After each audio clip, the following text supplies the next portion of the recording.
그래서 그냥 중간에 포기를 하는 경우가 그냥 안 받고 말지. 이런 경우가 되게 많은 것 같아요. 근데 가만히 생각해 보니까 사실 너무 억울하고. 이런 식으로 제도를 이용해서 돈 받으실 것 같은데요. 당연히 해야죠.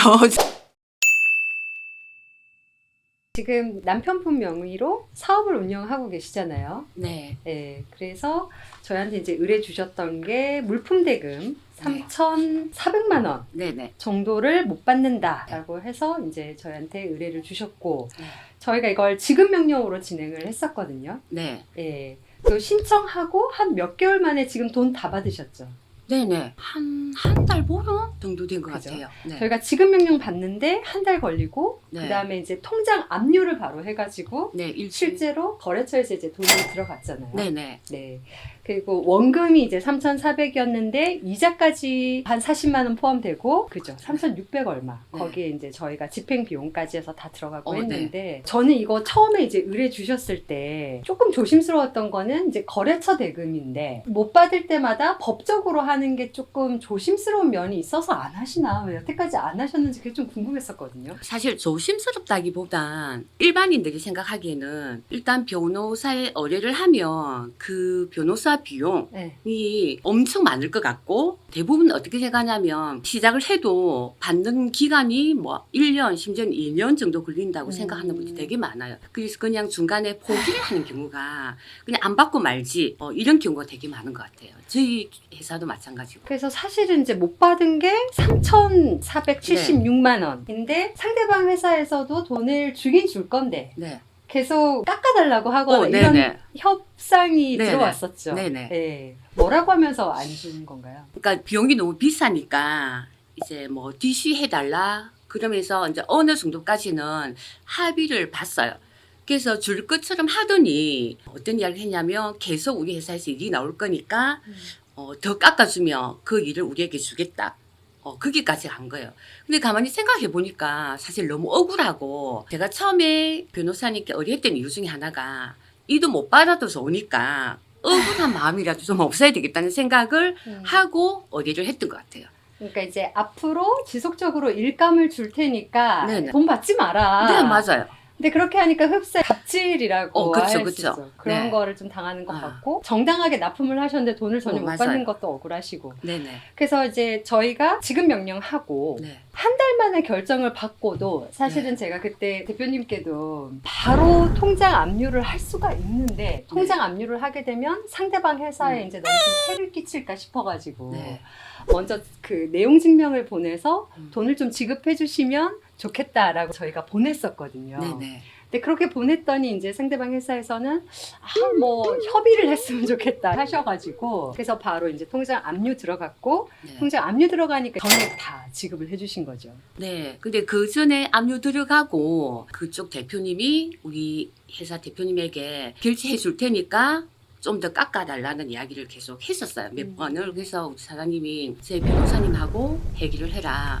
나는 그렇게 할 수 없다. 그렇게 하고 압류가 되고 일주일 만에 그 돈이 이제 나온 거죠. 그러면 이제 사실은 돈 받으려고 고생하셨던 기간이 있을 거고, 네. 근데 결심하시고 네네. 변호사 찾아와서 이제 돈 받기까지는 딱 한 달 반 정도 걸렸던 네. 거죠. 네네. 네.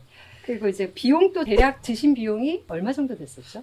한 70? 그건 한 80만 원 정도? 네. 네. 법원에 들어가고 하는 네네. 비용까지. 한국까지 합하면. 근데 그거를 상대방한테 다 받으셨죠. 네네. 네.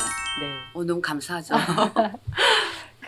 이렇게 거래처 대금을 아예 못 받는 경우가 종종 있으세요? 많아요. 영세업자들 같은 경우에는 늘 어떤 이야기를 하냐면, 그런 미수금만 받아도 아파트를 몇 채 샀을 거다 할 만큼 되게 비일비재하게 많았던 것 같아요. 지금도 입금 말고도 근데 너무 이제 소액이다 보니까 사실은 조금 기다리고 있긴 하지만 그런 게 되게 많은데, 이제 문제가 뭐냐면 부가세 세금 계산서가 발행이 됐기 때문에 저희는 이미 부가세를 다 이렇게 낸 상태고, 그러니까 또 이제 억울하고 늘 이렇게 마이너스가 되는 거죠. 물론 뭐 나중에 정정하고 할 수는 있기는 한데, 제대로 항상 일을 하고 납품까지 다 했는데 네. 돈 맞을 때 되면 이제 내가 완전 의리돼가지고 맞아요. 상대방이 깎아달라 그러면 네. 무조건 깎아줘야 되고, 네. 좋은 게 좋다고 해서 이제 넘어가시는 맞아요. 경우가 많은 것 맞아요. 같아요. 네. 그러면 앞으로도 이렇게 미수금이 생기면 이런 식으로 제도를 이용해서 돈 받으실 것 같은데요? 당연히 해야죠. 네. 저는 이렇게 변호사 비용이 제가 생각했던 것보다 너무 작았고요. 그 절차가 그렇게 까다롭지 않고 몰라서 못한 거지 할 것 같아요. 당연히 할 것 같아요. 해야 되는 거고. 그리고 저희가 압류를 할 때는 사실은 은행을 딱 집어서 압류를 해야 되는데 저희가 네. 그때 한 군데를 딱 넣었었거든요. 네네. 근데 그 은행도 이제 대표님이 지정을 해주셨는데 네. 그 은행은 어떻게 알게 되신 거죠? 이 건 받기 전에 한 건은 들어왔었어요. 그게, 제대로 돈을 확인을 받으셨고. 해보니까 이제 은행이 찍히잖아요. 그래서 제가 알려드린 거죠. 그러니까 그쪽에서 돈을 보낼 때 뭐 땡땡 은행을 썼으니까 네네, 여기가 이제 맞아요. 주거래 은행일 것 같으니까 그 예금을 네네. 저희가 묶었었고 네. 그게 이제 바로 효과가 있었죠. 그 의뢰인을 저희가 모시고 말씀을 하는 게 굉장히 이례적이긴 한데 네. 예, 같은 경우에 계신 분들이 굉장히 많으실 것 같아가지고 제 네. 남편이 한 27년 정도 사업을 하고 있거든요. 네.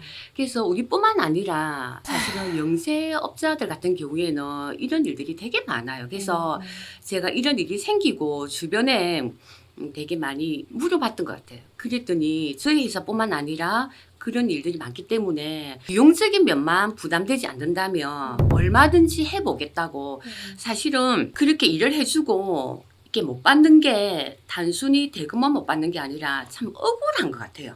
왜냐하면 그 길을 맞춰야 되고 남편 같은 경우에는 사실은 철야도 해서 맞춰야 되는 경우 되게 많거든요. 근데 대금을 못 받게 되면 되게 억울하죠. 그래서 비용이나 기간만 그렇게 길지 않다면 얼마든지 소송할 수 있는. 그러니까 실제로 이런 업체들의 한 20에서 30% 정도가 거래처 대금을 회수를 못해서 네. 부도가 난다는 그걸 봤거든요. 네네. 그래서 이게 이제 자영업자 분들한테는 사실은 굉장히 중요한 부분이어서 다들 이 제도를 아셨으면 해서 오늘 네. 좀 힘든 자리 부탁드렸습니다. 제가 더 감사드려요. 네, 고맙습니다. 네, 고맙습니다.